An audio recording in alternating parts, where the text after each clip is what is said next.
Bonjour les amis, bonjour à tous et toutes. Nous nous retrouvons avec un petit peu de retard, je sais aujourd'hui c'est samedi, pour une nouvelle vidéo. J'ai reçu quelques petits messages sur internet me disant voilà, Dédé, André, elle Dédé la bidouille, et me disant j'ai des problèmes avec mon frigo, et puis qu'est-ce que tu peux faire machin. Donc moi, sur le Voyageur, sur celui que j'ai moi, il est équipé d'origine déjà de ventilateurs de brassage d'air. C'est-à-dire que les ventilateurs de brassage d'air, à titre d'information, se mettent sur la grille du haut. Donc, je vais vous faire une petite vidéo pour vous expliquer comment vous fabriquez vous-même un ventilateur ou deux ventilateurs pour faire sortir l'air chaud de l'arrière de votre frigo, en toute simplicité. Pour cela, il vous faut, vous voyez, moi j'avais utilisé sur le Mirage, j'avais utilisé des ventilateurs de PC en 12 volts. Vous avez plusieurs diamètres, vous voyez. Bon, cela ici c'est clair, c'est des gadgets. Bon, là, si vous voulez en mettre un seul, vous pouvez en mettre un seul, un gros. Sinon, vous pouvez en mettre deux petits. Voilà. Vous mettez sur la grille, je vais vous faire voir. Il va vous falloir, alors, ou des dominos, ou sinon, vous avez ce système-là qui est très bien pour la connexion de décablage. Il vous faut évidemment une perceuse avec un foret pour faire l'emplacement de l'interrupteur. L'interrupteur, il est où? Je le cherche. Voilà. Un style d'interrupteur de ce type-là, vous voyez? Voilà. Bon, c'est un 3 broches parce que celui-ci a l'éclairage. Bon, il y a un petit LED qui s'éclaire quand vous le mettez en route. Sinon, vous mettez simplement un 2 broches. Hein. Voilà, simplement, c'est largement suffisant.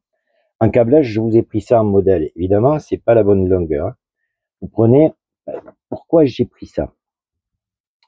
Parce qu'en fin de compte, ça chauffe là derrière. Si vous mettez du fil de 1,5 sans protection, vous risquez d'avoir de gros soucis. Là, vous prenez un câble électrique d'une certaine longueur, voilà, qui aille, je vais vous faire voir derrière le frigo du 12 volts jusqu'à l'interrupteur, et automatiquement, vous n'êtes pas embêté par la chaleur, parce que celui-là, même vous pouvez mettre une gaine de protection dessus pour éviter, évidemment, que le câble fonde. Et vous verrez, le système est très simple à faire et peu onéreux parce que qui n'a pas de PC chez soi avec des vieux, et ça c'était des anciens, des ventilateurs en 12 volts. Tout le monde en a. Et vous verrez que le gain, en fin de compte, comment je pourrais vous dire, quand vous utilisez le gaz, vous avez plus de température à l'arrière du frigo. Le gaz donne plus de chaleur. Donc automatiquement, le rendement de votre trimix est évidemment réduit. Quand vous utilisez l'électricité, c'est un friand. Vous allez me dire, voilà, c'est une bougie, ce qu'on appelle une bougie. Le 12 volts, c'est que pour maintenir la température quand on roule. C'est pas fait pour tourner en 24 heures sur 24. De toute manière, votre trimix, il ne se met en route en 12 volts que quand le moteur tourne parce qu'il est alimenté par l'alternateur. En gros, voilà grosso modo ce qu'il vous faut. Bon, une pince à câble si vous voulez, quelques cosses. Hein. Bon, c'est vraiment le b.a.-ba de chez b.a.-ba. Ça vous coûtera quoi peut-être. Si vous avez rien à la maison, il y aura toujours un ami qui va vous proposer de vous donner un ventilateur de PC qui traîne. Voilà. Donc on va aller dehors et je vais vous faire voir comment on procède. Déjà, se munir d'un tournevis plat pour enlever les grilles. On y va. Nous sommes à l'extérieur. Vous voyez, j'ai démonté les deux grilles. Très simple à enlever. Ouais. Mon frigo Trimix, c'est un domotique. Franchement, c'est une des meilleures marques. Il n'y a pas trop de problèmes de boîtier électronique ou autre puis sur celui-ci. C'est un peu sale encore. Vous voyez, j'ai nettoyé il y a deux mois avec ce qu'il a plu. Et les poussières du Sahara, ça m'a un petit peu quand même sali tout le système. Voilà, donc, vous démontez, vous voyez, ici, vous avez deux petits petites vis où il faut les desserrer d'un quart de tour avec un tournevis plat. Après, vous sortez du côté gauche la grille et vous la faites coulisser sur la gauche pour sortir les deux grilles. Sur ce, donc, ici, vous repérez le système électrique. Vous voyez, moi, mon 12 volts, il est ici. J'ai le moins et j'ai le plus. Et vous voyez la grosseur du câblage quand même. C'est pas du petit câblage. Donc ici, il faut passer le câble, donc il faut se connecter ici. Vous mettez un fusible de protection, cas échéant. Moi, j'en mets toujours un, sauf que là, c'est le système qui a déjà été fait. Donc, et après, vous voyez, vous faites remonter sur la paroi. Vous faites remonter sur la paroi le câble électrique jusqu'à la sortie. Voilà. Ici, moi, c'est mon alimentation en 220 volts. C'est autre chose. Sur ce modèle-là qui est d'origine, vous voyez, les deux ventilateurs sont sur le haut. Le câblage électrique passe par là et redescend par le bas. Voilà. Mais bon, ça, c'est d'origine. On va donc prendre, je vais vous faire voir. On va récupérer donc celui-ci. Voilà. Vous voyez, celui-ci, je positionne, je n'ai pas de ventilateur. Ici, je peux positionner deux ventilateurs comme celui-ci, un à côté de l'autre. J'utilise, voilà, des petits crochets comme ça, et je les positionne là. Donc déjà, je positionne les deux ventilateurs. Ça, puis ça, c'est un bloc. Hein. Et je positionne les deux ventilateurs où j'en positionne un gros. Ici, je fais passer dans mon câblage le plus et le moins, et je le fais redescendre de ce côté. Pas de ce côté-ci vers le bas. Pourquoi? Parce qu'en fin de compte, ici, c'est la source de chaleur la plus intense. Et vous avez la cheminée qui tourne au gaz. De ce côté-là, vous n'avez rien, vous voyez? Et vous faites redescendre votre câblage jusqu'ici. Donc vous positionnez ici, vous mettez le plus, et ici, vous ne connectez pas le moins. Le câble du moins, vous le faites coulisser, et on va y faire un petit trou, vous voyez, côté cheminée ici, vous voyez, vous avez un câblage aussi là. Alors, vous mettez exactement la même chose, et vous faites un trou ici. Voilà. Qui va se positionner. Voilà, là ici, j'ai mes prises. Vous pouvez faire une sortie ici. Voilà. De là, vous faites un trou, vous positionnez votre interrupteur. Vous connectez la masse et vous la faites ressortir. Et vous allez, après tout en passant par le bas, bien protégé, vous voyez, avec même de la gaine, comme ça, c'est parfait. Votre câble, vous le faites passer ici, là, en bas, et vous faites remonter le tout, et vous connectez votre masse. C'est-à-dire que avec votre interrupteur, masse coupée, on, off. Dès que vous rentrez dans le camping-car, ou que vous voyez qu'il fait chaud, vous mettez en route votre interrupteur. Et le système est vraiment simple, vous voyez, c'est vraiment des ventilateurs de PC en 12 volts. Si vous avez moins de place, vous pouvez toujours l'accrocher derrière la grille. Mais le mieux, évidemment, c'est de le positionner ici en sortie. Faites bien attention au sens du ventilateur. Il faut qu'il aspire de ce côté et sorte l'air de ce côté.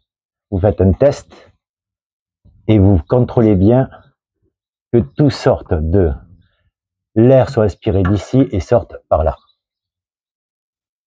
Sur ce, ben, vous voyez, vous avez votre système qui est assez rapidement fait et pour un prix vraiment très sympathique. Vous voyez, le système est assez simple à refaire. Par contre, sur l'interrupteur, j'ai oublié de vous dire, il faut quand même faire en sorte qu'il soit étanche. Que quand le frigo tourne au gaz, par rapport à l'interrupteur, il n'y ait pas des odeurs de gaz qui rentrent dans l'habitacle. Mettez simplement sur l'interrupteur qui est à l'extérieur, évidemment, mettez un petit joint torique. Après, vous enfoncez votre interrupteur. Ça fait qu'en fin de compte, il n'y a aucune communication entre l'arrière du frigo et l'intérieur du véhicule. Et vous êtes tranquille. Un autre petit système, si vous voulez augmenter, déjà consommer un peu moins en gaz si vous êtes au gaz, sur votre frigo, la nuit, vous mettez des petits blocs comme ça dans votre congélateur. Et la journée, vous les remettez dans le frigo. Faites attention parce qu'évidemment, dans le frigo, il va y avoir la condensation qui va se faire et il va goûter un peu. Donc, ou vous le mettez sur un petit chiffon à l'intérieur du frigo. C'est vrai que moi, j'ai un grand frigo, donc j'ai de la place. Ceux qui ont des petits frigos, il faut mettre des blocs comme ça, mais très fins. Et ça vous fait que dans la journée, votre frigo, ben, il est un petit peu mieux refroidi. Et ces blocs, vous faites en sorte de les faire dans le congélateur la nuit. Parce que la nuit, en fin de compte, le ventilateur, vous allez sûrement pas le mettre. Déjà, bon, c'est sûr, certains fois, il fera plus frais. Mais si vous laissez tourner le ventilateur, pour dormir, ça sera pas trop l'idéal. Après, à la place de l'interrupteur, vous pouvez aussi mettre ce qu'on appelle un potard. Au fur et à mesure que vous allez tourner le potard, vous allez augmenter ou baisser la vitesse du ventilateur. Mais bon, la plupart du temps, on oublie après. Mais avec un potard, c'est facile parce qu'on peut, ce qu'il y a de pratique, c'est qu'on peut le mettre à tourner très lentement et on l'entend pas dans la nuit. Donc, ça peut être aussi quelque chose de bien. C'est toujours la même chose. Quand des trimix maintenant, c'est vrai qu'on en fait de moins en moins, sûr et certain. On va dire, c'est ancien, c'est tout ce qu'on voudra. Mais moi, je les adore, ces frigos, parce que, supposition, vous avez un problème avec nos nouveaux frigos qui tournent qu'en 12 et en 220 volts, euh, ben, automatiquement, ben, je préfère mieux avoir 3 choix d'alimentation que 2. Voilà. Après, bon, les frigos à compression, c'est vrai que c'est bien pratique. Et il faut surtout, si vous changez votre frigo Trimix par en compression, allez l'acheter sur Internet. Peut-être pas, mais trouver des gens qui vous vendent des frigos à compression de maison, ça existe, et vous les paierez vraiment moins cher chez un concessionnaire. Le concessionnaire, il faut qu'il vive, donc automatiquement, il y a des marges plus importantes. J'en parlerai dans d'autres vidéos. C'est le monde des concessionnaires, un petit peu comme le monde des garagistes. Toujours là, ce qui prédomine, c'est de faire du chiffre. Certains, par contre, sont très bien comme concessionnaires. Et je vous en parlerai plus tard. Sur ce, ben, je pense que je vous ai tout dit pour les frigos. Et surtout, quand vous êtes stationné, faites en sorte que les grilles soient à l'ombre. J'en vois beaucoup qui sont garés, bon, c'est sûr, ils sont en plein soleil, ils peuvent pas faire autrement. À ce moment-là, vous baissez un peu le store. Que au moins, vous voyez, que votre frigo soit un petit peu à l'ombre. Plus s'il est à l'ombre, mieux c'est. Parce qu'en plein soleil, je peux vous dire, c'est quand même des frigos de 135 litres, voire plus. Et ils ont une consommation importante. Et surtout, ça chauffe beaucoup. Et combien j'en ai vu avec les 2 grilles ouvertes, ils savaient plus quoi faire ni quoi que ce soit. Le mieux, c'est de faire une bonne ventilation sur le frigo. Même quitte, vous voyez, à mettre 2 gros ventilateurs. Moi, vous voyez, c'est d'origine, donc voilà, j'ai tous mes réglages ici d'origine. Je suis chanceux. Mais sur le Mirage, je ne l'avais pas. Voilà. Sur le Rapido, j'en avais installé un. L'ancien propriétaire avait dit que sur le Mirage, j'avais pas fait grand chose. Je l'ai vendu pour une bouchée de pain, hein, le Rapido. Et franchement, c'est vraiment, j'avais fait pas mal de choses. J'avais quand même installé double panneau solaire au-dessus, des batteries gel spécial bateau, un convertisseur. Enfin, j'avais fait quand même à l'époque déjà des choses. Bien que maintenant, on a accès à tout. On peut mettre une clim comme vous avez vu. Là, celui-ci, il est équipé. C'est vraiment.